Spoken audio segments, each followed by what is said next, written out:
Hi friends, welcome back to my channel. నేను బెండకాయ కూరకారం పెట్టి కూర చేయాలని నేను అనుకున్నాము. మేము అది ఏ విధంగా చేస్తున్నామంటే ఆల్రెడీ నేను ఇదివరకు ఒక వెరైటీ చేస్తాను కూరకారంతో. తర్వాత ఇంకొకటి బెండకాయ వంకాయ వేసి చేశాను, బెండకాయ బీరకాయ వేసి చేశాను. మన ఛానల్లో ఉంది, కావాలంటే ఒకసారి చూడండి.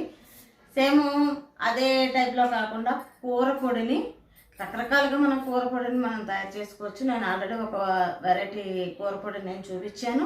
ఇంకొక టైప్ ఆఫ్ కూర పొడి ఇప్పుడు నేను చూపిస్తాను.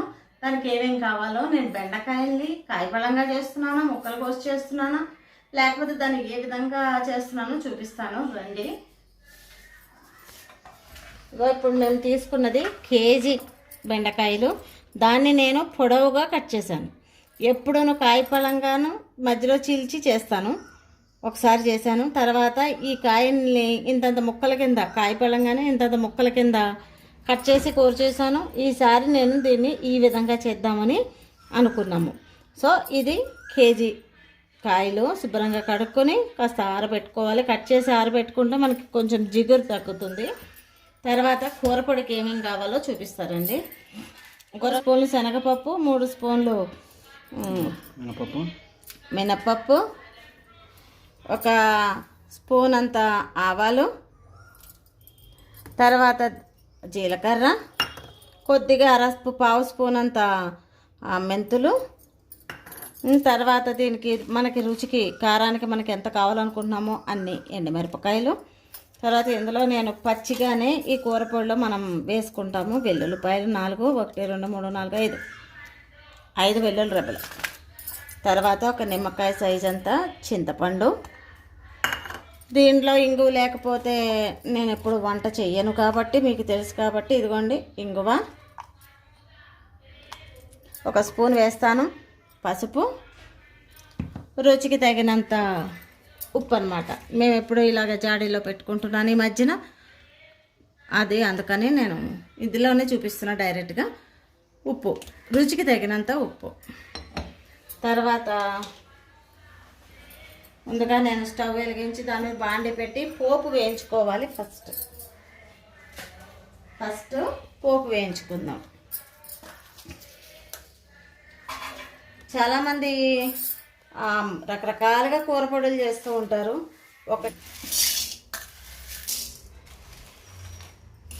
ముందు పోపు వేసేద్దాం.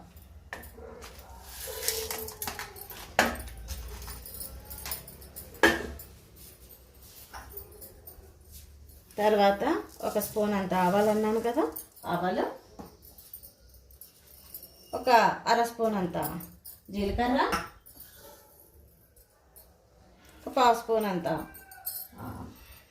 మెంతులు వేసేసి ఒక్కసారి వేద్దాం.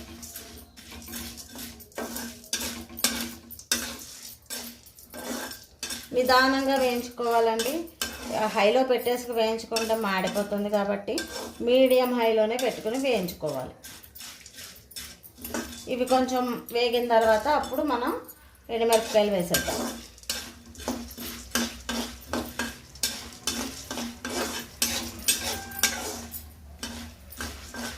మీలో ఎవరైనా కూర పొడిని ఈ టైప్లో కూర పొడిని చేసుకుని మీరు వండుకున్నారా? అది నాకు కామెంట్ చేసి చెప్పండి.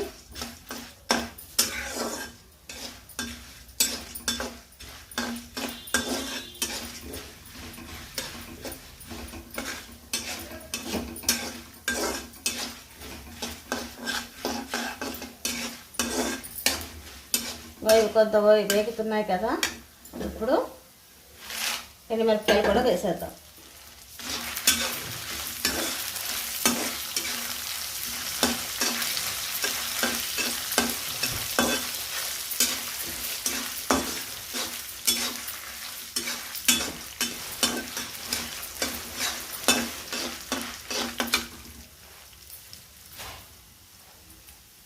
పోపులో కొద్దిగా పసుపు కూడా వేద్దాము.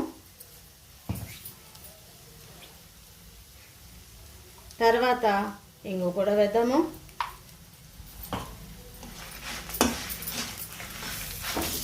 నేను ఇంకొకటి చెప్పడం మర్చిపోయాను. కరివేపాకు వేసేయండి.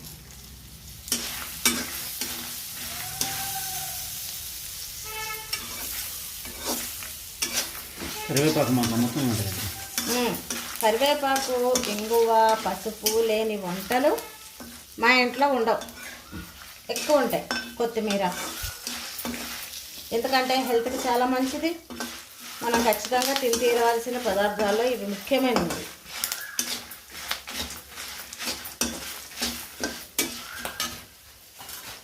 ఇప్పుడు చింతపండుని కూడా లాస్ట్కి వచ్చేసి ఇది కొంచెం చూసారా వేగిపోయింది.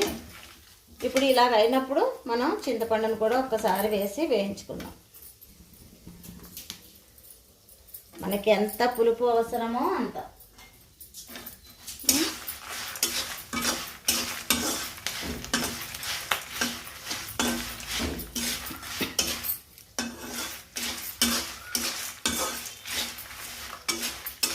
ఇప్పుడు దీన్ని పక్కన ప్లేట్లోకి ట్రాన్స్ఫర్ చేసేసుకుందాం. చల్లారాలి ఇది.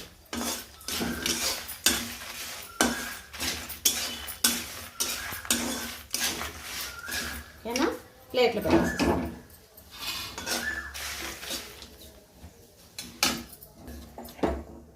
చూసారా, ఈ విధంగా ప్లేట్లో పెట్టేసుకున్నాను. కొంచెం ఇవి చల్లారాలి.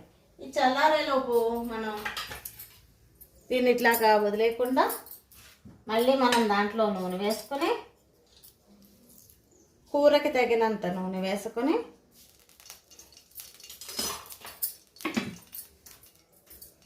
ఇందులో మళ్ళీ కొంచెం పసుపు వేసుకొని లైట్గా ఇంగువ కూడా వేసుకొని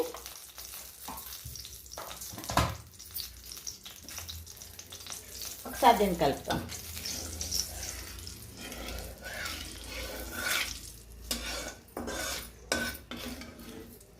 ఇప్పుడు ఇవి వేసేద్దాం.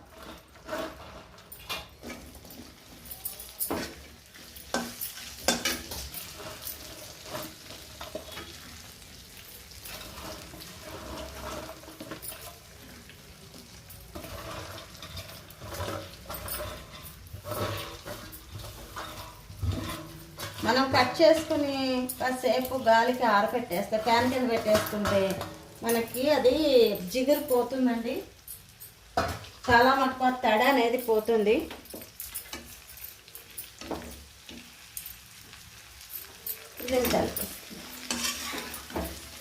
నేను దీన్ని మూత పెట్టట్లేదు, ఎందుకంటే మూత పెడితే ఇది మళ్ళీ ఆవిరి దాని మీద పడి మళ్ళీ జిగురుగా అవుతుంది.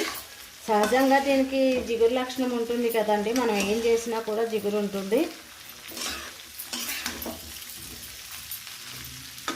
ఈ జిగురు కూడా మనకి చాలా బాడీకి చాలా అవసరం అని చెప్పి అంటూ ఉంటారు కదా.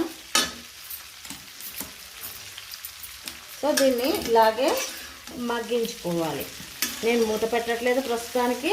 నేను మూత పెట్టే టైం నేను మీకు మళ్ళీ చూపిస్తాను ఎప్పుడు మూత పెడతాను అనేది. సరేనా? దీనికి కొంచెం నూనె ఎక్కువ పడుతుందండి. చూసారా నేను ఎంత నూనె వేసానో, అసలు నూనె కనిపించకుండా చాలా తక్కువ కనిపిస్తుంది కదా ఇందులో. ఇప్పుడు మనం మళ్ళీ కొంచెం నూనె వేసుకుందాం.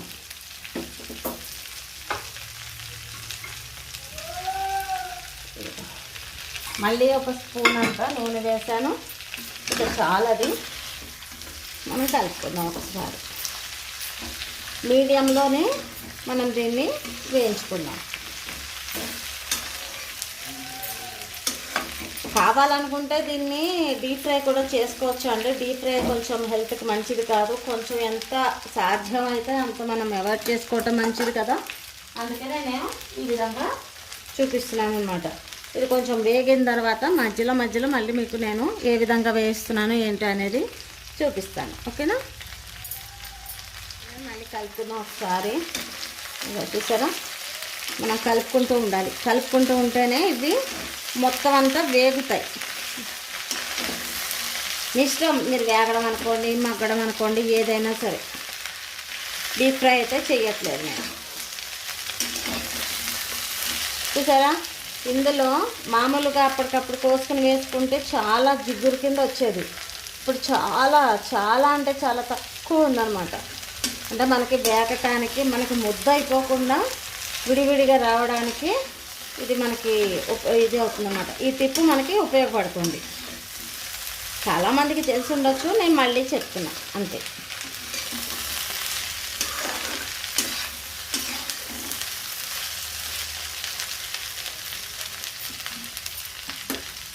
ఓకే, మళ్ళీ చూద్దాం. పోపు కొద్దిగా చల్లారిపోయింది. ఇప్పుడు నేను దీన్ని మిక్సీ జార్లో వేసేసుకుంటున్నాను.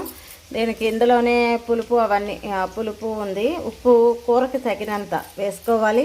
గుర్తుపెట్టుకోండి, ముక్కల్లో కూడా మనం కొంచెం వేసుకుంటాం కాబట్టి దీనికి సరిపడినంత మాత్రమే మనం వేసుకోవాలి ఉప్పు, అంతకు మించి ఎక్కువ వేసుకోవద్దు. తర్వాత ఇదిగో వెల్లుల్లి రెబ్బలు వేసేసి దీన్ని మిక్సీ పట్టేసేసుకుని వచ్చేద్దాం. ఓకేనా? ఇదిగోండి, ఈ విధంగా బరగ్గా పట్టుకోవాలి. చాలా అంటే చాలా టేస్ట్ ఉంటుంది. నిజంగా నమ్మండి నా మాట. మీరే చేసుకుని రుచి చూస్తే మీరే చెప్తారు ఎంత బాగుందో. చెప్పకపోయినా పర్వాలేదు, మీరు అనుకుంటారు కదా చాలా టేస్టీగా ఉందని. ఇదిగో ఈ విధంగా చాలు. ఇప్పుడు కూర చూద్దాం. చూసారా, ఇవి మగ్గిపోయాయి. ఒక్క 2-3 నిమిషాలు లేదు 5 నిమిషాల వరకు మనం దీన్ని ఇట్లా ఉంచుకుంటే సరిపోతుంది. అప్పుడు మళ్ళీ చూద్దాం. ఇదిగోండి, ఈ విధంగా మగ్గింది కదా. ఇట్లాగా మనకి అసలు చాలా చక్కగా మగ్గిపోతుంది. ఇది చాలా తొందరగా కూడా మగ్గిపోతుంది, దీనికి ఎక్కువ టైం కూడా పట్టదు.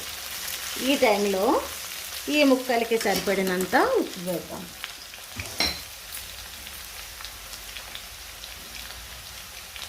ఒక 1/2 స్పూన్ వరకు ఉప్పు వేస్తున్నాను. గమనించుకోండి, మీకు మీ టేస్ట్కి తగ్గ ఉప్పు వేసుకోండి. ఈ ముక్కలకి ఉప్పు కావాలి, తర్వాత ఆ పొడిలోని ఉప్పు వేయాలి. 2 బ్యాలెన్స్ చేసుకోవాలి.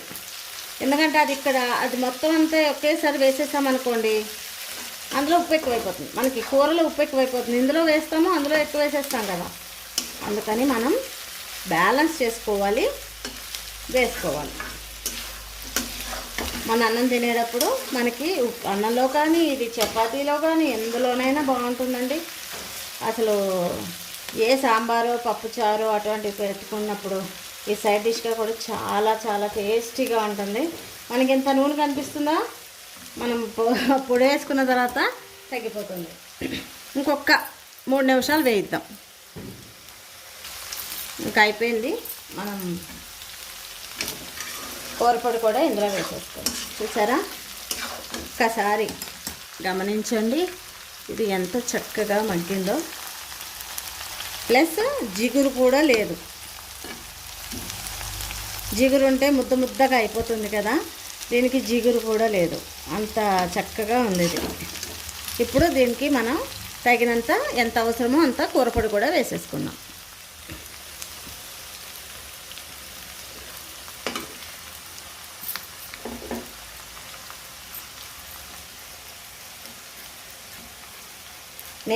నేనైతే యాక్చువల్గా మొత్తం వేసేయాలని అనుకున్నాను. చూద్దాం ఇది ఎంత పడుతుందో.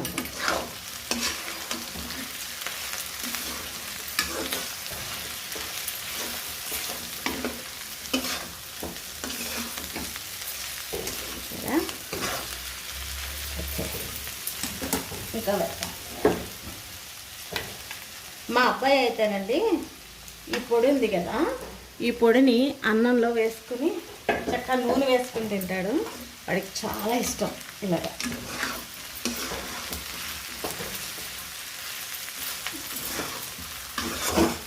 సరిపోతుంది ఈ పొడి. చూసారా, నూనె చూసారా, అసలు మొత్తం పీల్చేస్తుంది అనమాట. మనం టెన్షనే పడక్కర్లేదు. Super taste.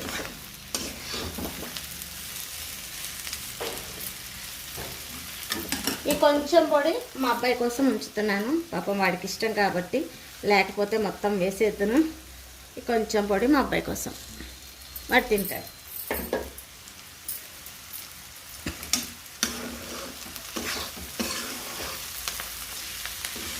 ఇంకా అయిపోయింది. చూసారా, మనకి ముద్దగా కూడా కాలేదు. దీన్ని స్టవ్ ఆఫ్ చేసేసుకుందాము. దీన్ని సర్వింగ్లోకి తీసేసుకున్నాము. ఇంకా బౌల్లో తీసేసుకుందాం.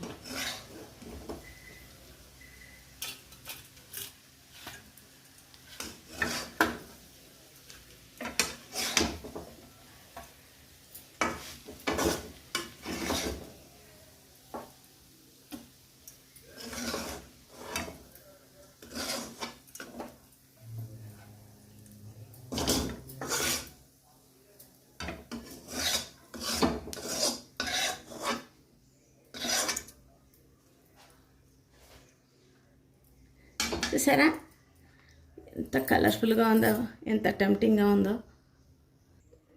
ఇదండి, చూస్తేనే మనం చక్కగా ఉట్టిగా తినేసేటట్టే ఉన్న ఈ కూరని చాలా టేస్టీగా ఉంటుందండి. నా మాట నమ్మండి, మీరు తప్పకుండా ట్రై చేసుకుని మీకు ఏ విధంగా ఉందో, మీకు నచ్చిందో లేదో కూడా నాకు కామెంట్ చేసి చెప్పండి. తప్పకుండా ట్రై చేస్తారని ఆశిస్తూ, మా వీడియో కనుక మీకు నచ్చితే లైక్ చేయండి, షేర్ చేయండి. మరెన్నో వీడియోలు చూడటానికి మా ఛానల్ సబ్స్క్రైబ్ చేయండి. పక్కనే ఉన్న గంట సింబల్ని క్లిక్ చేసి ఆల్ నోటిఫికేషన్ని మీరు యాక్టివేట్ చేసుకుంటే ఫర్దర్గా మేము చేసే వీడియోలన్నీ మీ మొబైల్కి నోటిఫికేషన్ ద్వారా వస్తాయి. ప్లీజ్ సపోర్ట్ చేయండి. Thank you so much.